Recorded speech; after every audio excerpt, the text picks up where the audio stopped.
नमस्कार मेरे प्यारे विद्यार्थियों, आपका स्वागत है आपके YouTube channel AR let study पर।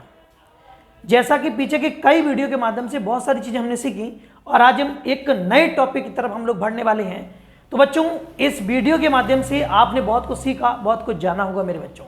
इस चैनल के माध्यम से आप बहुत जानकारी इकट्ठी कर पा रहे होंगे और इसके बाद हम आपको बताएं कि जिन विद्यार्थियों ने चैनल को सब्सक्राइब, लाइक, कमेंट नहीं किया है, जरूर इस वीडियो को और इस चैनल को लाइक, कमेंट, सब्सक्राइब जरूर करें मेरे बच्चों और पहुंचाएं वहां तक जिन विद्यार्थियों को बहुत ज़्यादा आवश्यकता है, चीज़ों की बहुत ज़रूरत है, उन सभी विद्यार्थियों तक इस चैनल को पहुंचाने की कोशिश करें और इन वीडियो को पहुंचाएं, शेयर करें, लाइक, कमेंट इन पर जरूर करें मेरे बच्चों। पीछे की कई वीडियो के माध्यम से बहुत सारी चीज़ें हमने सीखी और हमने जाना कि भारतीय इतिहास किस प्रकार से रहा है मेरे बच्चों।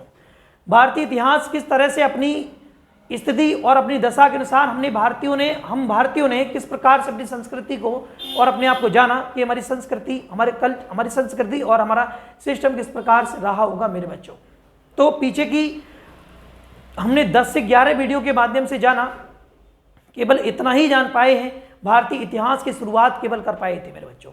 ये बहुत इंटरेस्टिंग टॉपिक आपके सामने लेकर के आए हैं और इस टॉपिक के एक एक पॉइंट, एक एक फैक्ट बारी बारी से आप नोट करना शुरू करेंगे। मुझे उम्मीद है आप कॉपी पेन लेकर के बैठ गए होंगे और अपना ये टॉपिक नोट करना आपने शुरू कर दिया होगा।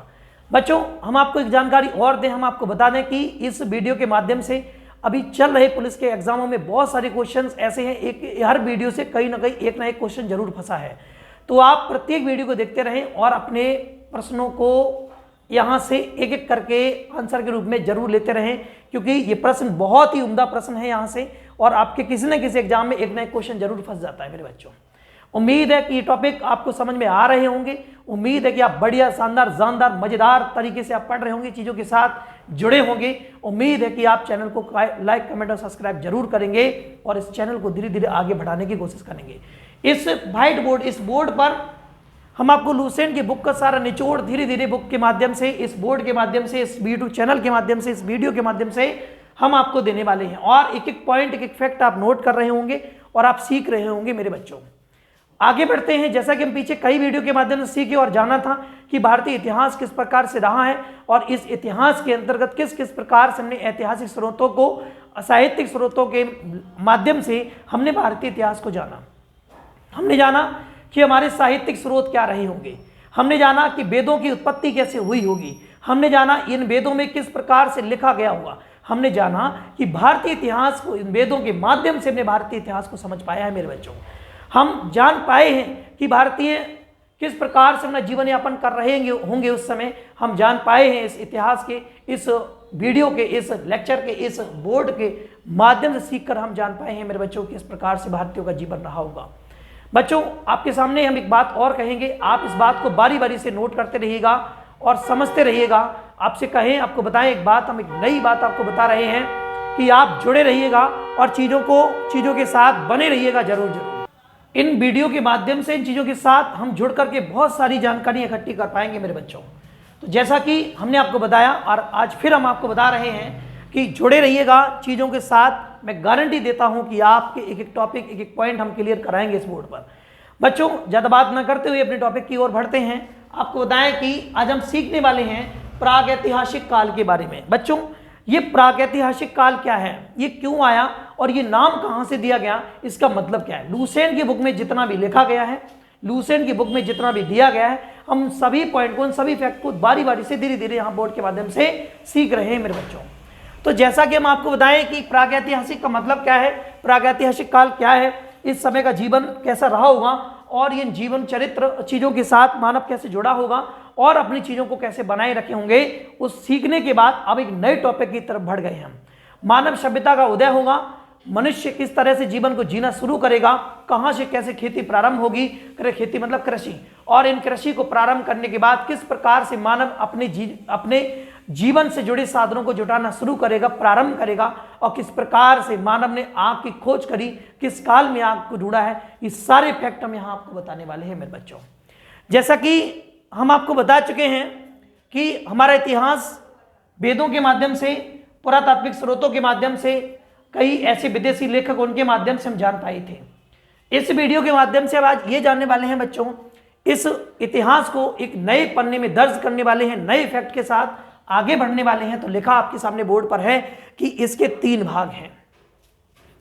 प्रागैतिहासिक काल को हम एक नया नाम भी दे सकते हैं, प्रागैतिहासिक काल को हम प्राक इतिहास भी कहते हैं मेरे बच्चों। और इसके 3 भाग तो हैं ही हैं, एक प्राक इतिहास, आद्य इतिहास और एक केवल और केवल इतिहास। मेरे बच्चों ये बात आपको बड़ी अच्छी तरह समझ में आई होगी। आपको बताएं कि जिसमें कोई भी लिखित साक्ष्य प्राप्त ना होते हो, जिसमें कोई भी लिखित साक्ष्य प्राप्त नहीं होंगे, जहां से लिखित साक्ष्य किसी प्रकार से किसी भी इतिहास का वर्णन नहीं कर रहे होंगे, तो इस काल को, इस समय को हम नाम देंगे प्रागैतिहासिक काल। मेरे बच्चों इतिहास के बाद हम बताएं जिस काल का कोई भी लिखित विवरण नहीं है, जिस काल का कोई लिखित विवरण नहीं है, अर्थात उसे हम कहेंगे प्रागैतिहासिक काल। मेरे बच्चों आपको बताएं एक नए पॉइंट की तरफ बढ़ेंगे, लिखेंगे वह काल जिसमें लेखन कला के प्रचलन के बाद उपलब्ध लेख पढ़े नहीं जा सके, ऐसी व्यवस्था को। एक नया पॉइंट वह काल जिसमें लेखन कला के प्रचलन के बाद उपलब्ध लेख पढ़े नहीं जा सके। मेरी बात समझना मेरे बच्चों, बड़ी गौर से इस बात को समझना। लेखन कला के प्रचलन के बाद, लेखन कला नहीं लेखन काल, हाँ लेखन कला बोल सकते हैं, लेखन काल बोल सकते हैं, एक ही बात है। लेखन कला के प्रचलन के बाद उपलब्ध लेख पढ़े नहीं जा सके, उस काल को हमने आद्य ऐतिहासिक काल नाम दिया मेरे बच्चों। क्या कहा है? आद्य ऐतिहासिक काल उस काल को कहा है जिसमें लेखन कला को लिखा गया लेकिन पढ़ा नहीं जा सका। इस काल को हमने क्या कहा है? इस काल को हमने कहा है आद्य ऐतिहासिक काल। मेरे बच्चों अगले फैक्ट, अगले पॉइंट की तरफ बढ़ेंगे तो लिखा है पूर्व पुरा पाषाण काल। कैसा काल? पूर्व पुरा पाषाण काल की बात करेंगे। इसका जीवन शिकार पर निर्भर था मेरे बच्चों। पूर्व पुरा पाषाण काल में मानव अपनी सभ्यताओं को धीरे धीरे बढ़ाने लगा था, भूख बढ़ने लगी थी, व्यवस्थाएं कम होने लगी। फिर मानव अपने जीवन को चलाने के लिए आपको बताएं कि मांस पर निर्भर हो गया, शिकार पर निर्भर हो गया, शिकारी मानव हो गया। फिर मानव जब शिकारी हो गया तो इसी के साथ साथ हम आपको बताएं कि पूर्व पुरा पाषाण काल का जीवन जो था वो शिकार पर निर्भर था। मेरे बच्चों आगे बात करें तो जो ज्ञानी मानव था, बड़ी गौर से मेरी बात समझना मेरे बच्चों, जो ज्ञानी मानव हुआ करते थे उन ज्ञानी मानव को एक नाम दिया गया होमो सैपियंस। मेरे बच्चों मेरी बात समझ आई होगी। ज्ञानी मानव जो थे उनको एक नाम दिया गया होमो सैपियंस। होमो सैपियंस जो थे वो पृथ्वी पर आज से लगभग 30 से 40 हजार वर्ष पहले आ गए थे। मेरे बच्चों 30 से 40 हजार वर्ष पहले पृथ्वी पर जो रहे हैं वो ज्ञानी मानव रहे हैं, अर्थात होमो सैपियंस की बात करेंगे। मेरे बच्चों आपको बताएं तो पृथ्वी पर तो कई वर्षों से कोई गणना, निश्चित गणना किसी बात की नहीं है। मैं आपको बता दूं, बस जिन किताबों में जिस तरीके से लिखा है वही शिक्षक धीरे धीरे अपने विद्यार्थियों को समझा पा रहे और बता रहे हैं बारी बारी से। ये लुसेंट की बुक का निचोड़ धीरे धीरे से जो लिखा है वही मैं आपको समझा पाऊंगा। उसके बाद नई बुक जब आपको पढ़ा रहे होंगे तब नई बुक से हम आपको जानकारी दे देंगे।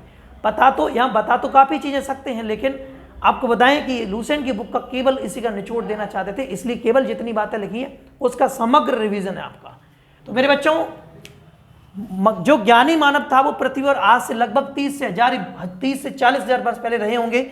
और आपको बताएं कि आग, बात होगी आग, जो पुरा पाषाण काल तथा पहिए का जो आविष्कार नव पाषाण काल में हुआ था। आपको एक नए फैक्ट की जानकारी होगी कि आग का आविष्कार कब हुआ था। आप बताओगे सर आग का जो आविष्कार वो पुरा पाषाण काल में हुआ था। आपसे क्वेश्चन बनेगा पहिए का जो आविष्कार वो कब? नव पाषाण काल में हुआ। और नव पाषाण काल में मनुष्य ने जो पालतू जानवर अपने पास रखे थे, पालतू जानवर जो बनाया था, वो सबसे पहले कुत्ते को पालतू जानवर के रूप में रखा था। मेरे बच्चों आगे बात करें तो मनुष्य ने सबसे पहले एक धातु जिसका नाम था तांबा, सबसे पहले तांबे धातु का उपयोग किया। इस काल को ताम्र काल भी कहा जाएगा, आगे बताएंगे हम आपको डिटेल में।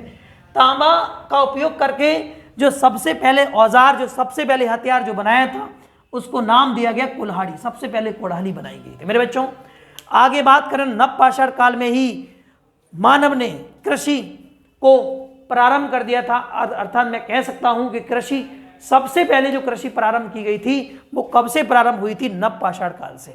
और बताएं, और सबसे प्राचीनतम प्रथम फसल अगर कोई है तो वो गेहूं और जौ थी। कौन कौन सी थी? गेहूं और जौ। लेकिन मानव द्वारा सर्वप्रथम प्रयुक्त किए जाने वाले जो अनाज था वो चावल था मेरे बच्चों। सबसे पहले प्रयुक्त किए जाने वाला अनाज चावल था। सबसे पहले खोजी जाने वाली जो कि अनाज थी वो अनाज गेहूं और जौ थी। आपको बताएं ये दोनों साक्ष्य जो प्राप्त हुए हैं, आपको बताएं ये लेकिन मानव द्वारा सर्वप्रथम प्रयुक्त अनाज थे। ये प्राचीन काल में सबसे पहले ये आपको प्रथम फसल के रूप में जो प्राप्त हुए थे वो गेहूं और जौ थे मेरे बच्चों। अगला लास्ट फैक्ट हम सीखने वाले हैं, कृषि के प्रथम साक्ष्य।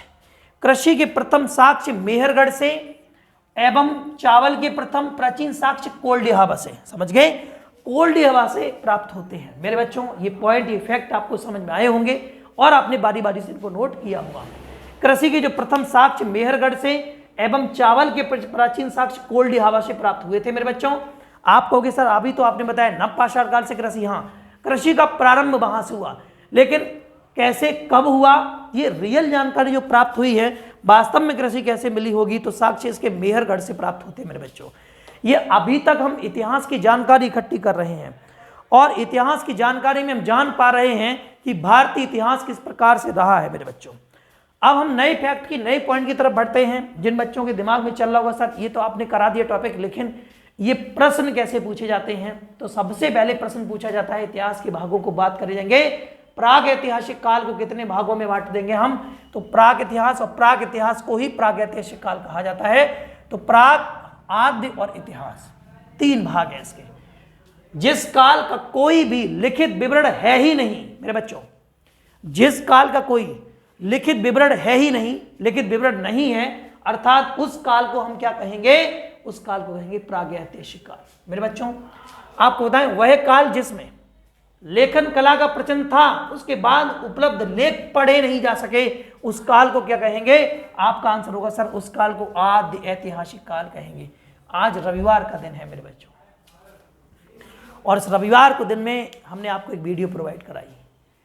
अब आप समझ लीजिएगा कितना डेडिकेशन होगा टीचर के अंदर। एक एक पॉइंट, एक एक फैक्ट हम आपको डेली कंटिन्यू के साथ, जब से मैंने वीडियो डालना शुरू किया है, मैं आपको प्रत्येक दिन एक एक वीडियो दे रहा हूं। तो आपका भी फर्ज बनता केवल आप 10-15 मिनट का समय निकाल के और आप प्रत्येक वीडियो देखें, जिसके माध्यम से आप अपने नंबर इंक्रीज कर पाओगे। पुलिस के एग्जाम में जितने भी प्रश्न बन रहे हैं वो सारे प्रश्न, एक बुक है लूसेट, उसी सारे प्रश्न बन रहे हैं। तो उम्मीद है आप टॉपिक को पढ़ रहे होंगे, चीज़ों के साथ जुड़े होंगे और उन पर विस्तृत रूप से चर्चा कर रहे होंगे मेरे बच्चों। तो आगे बढ़ते हैं। क्वेश्चन पूछा जाए आपसे कि आद्य इतिहास काल कहा गया किसको, पूर्व पुरापाषाण काल का जीवन। समझना मेरे बच्चों, पूर्व पुरापाषाण काल का जो जीवन, मनुष्य का जो जीवन था, इस समय जो मानव सभ्यता अपने जीवन के लिए, अपने जीवन यापन के लिए जिस पर निर्भर हुआ करती थी, वो क्या करते थे, शिकार करते थे, अर्थात शिकार पर निर्भर हुआ करते थे। आपको बताएं ज्ञानी मानव जो कि होमो सैपियंस कहे गए, ज्ञानी मानव होमो सैपियंस कहे गए, पृथ्वी पर आज से लगभग 30 से 40 हजार वर्ष पहले रहे होंगे। आपको बताएं आग जो है, आग तो बड़ी बड़ी समस्या ही रही है पूरी दुनिया की।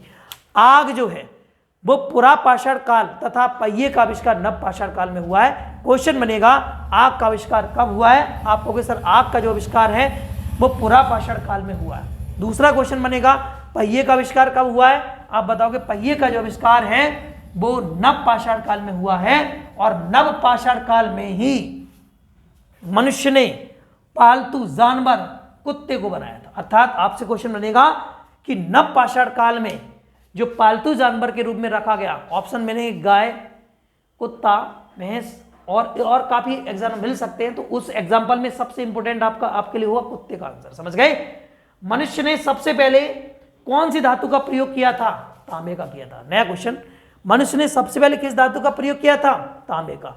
अगला क्वेश्चन बनेगा कि तांबे का प्रयोग करने के बाद सबसे पहले किस औजार को मनुष्य ने बनाया था। आपका आंसर होगा कुल्हाड़ी को बनाया था। किसको बनाया था, कुल्हाड़ी को बनाया था। अगला क्वेश्चन बनेगा प्रथम फसल के रूप में किसे माना गया है, गेहूं को और जौ को माना गया। लेकिन मानव द्वारा सबसे पहले प्रयुक्त की जाने वाली फसल कौन सी थी, या प्रयुक्त किए जाने वाला अनाज कौन सा था, चावल था।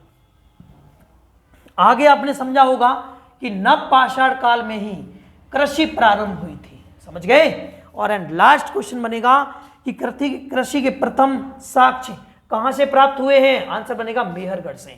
अगर क्वेश्चन दूसरा बनेगा कि चावल के प्राचीनतम साक्ष्य कहां से प्राप्त हुए हैं, आप बताओगे सर कोल्डिहावा से चावल के प्राचीनतम साक्ष्य प्राप्त हुए हैं। मेरे बच्चों ये लाइंस, ये पॉइंट्स, ये फैक्ट आपको समझ में आए होंगे और आपने बारी बारी से नोट किया होगा। आज छोटी वीडियो रख रहे हैं, कुछ पॉइंटों को हमने डिस्कस किया है, लेकिन अगली वीडियो आपकी बहुत बेहतरीन वीडियो होने वाली है। प्रत्येक वीडियो बेहतरीन ही है क्योंकि आप टॉपिक के साथ जुड़े हैं और आप पढ़ रहे हैं। मेरे बच्चों मेरे माध्यम से आपने बहुत शब्दों को सीखा होगा। उम्मीद है चैनल को लाइक कमेंट सब्सक्राइब जरूर कर रहे होंगे और धीरे धीरे अपनी परीक्षा की तैयारी में आगे बढ़ रहे होंगे। मेरे बच्चों आज बस इतने रखते हैं और मिलते हैं कल नए टॉपिक के साथ। जय हिंद, जय भारत।